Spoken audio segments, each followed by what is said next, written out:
bienvenue sur notre plateau Tendance. Vanessa et moi, aujourd'hui, on va vous parler de l'impact de la pandémie sur l'image corporelle.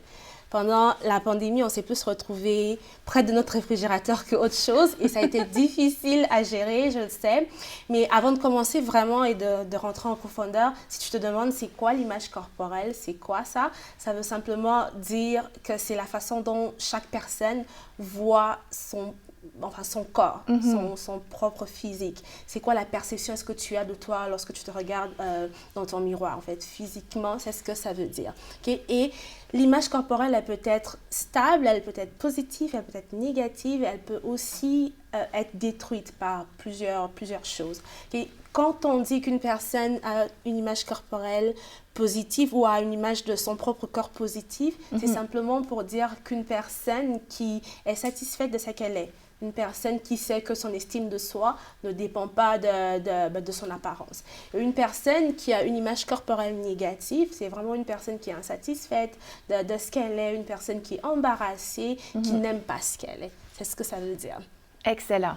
Et puis, on sait que pendant la pandémie, on a tous eu des défis avec notre style de vie parce qu'on a tous été confinés. Et puis, pour certains, la distance entre le canapé et le réfrigérateur, comme tu dis, a rétréci. Exact. Pendant la pandémie, oui.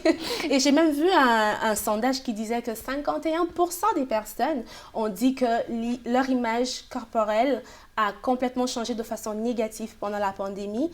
24% de personnes ont dit que ça a changé positivement. Ils commençaient à aimer un peu plus leur corps, probablement parce qu'ils avaient plus de temps pour aller au gym, des choses comme ça. Et le reste des personnes ont dit, ça n'a rien changé du tout. Mais 51%, c'est quand même beaucoup. C'est énorme.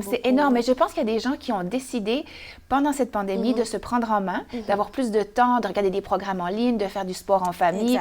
Nous, personnellement, à la maison, on a essayé.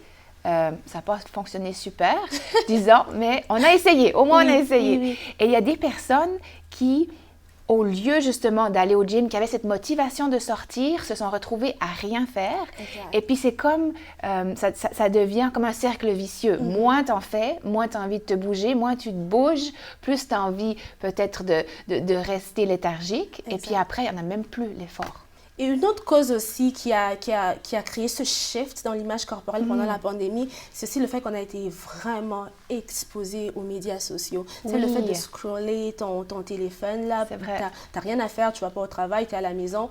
Tu vois ces personnes qui exposent leurs photos de leur corps parfait et ça t'influence. Retouché.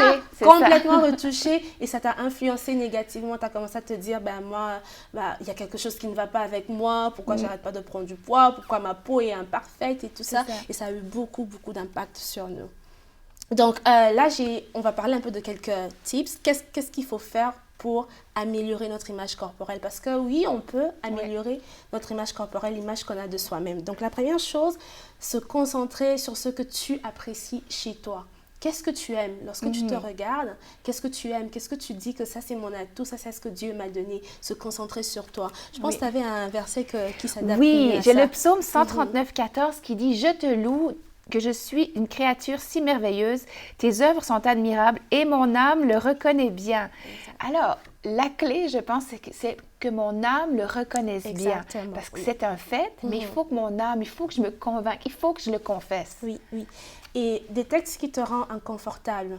Par exemple, est-ce que lorsque tu scrolles un peu trop, tu regardes un peu trop d'autres personnes, détecte ces choses-là et puis juste comme défais-toi de ces choses parce que clairement, ça a un impact négatif sur toi.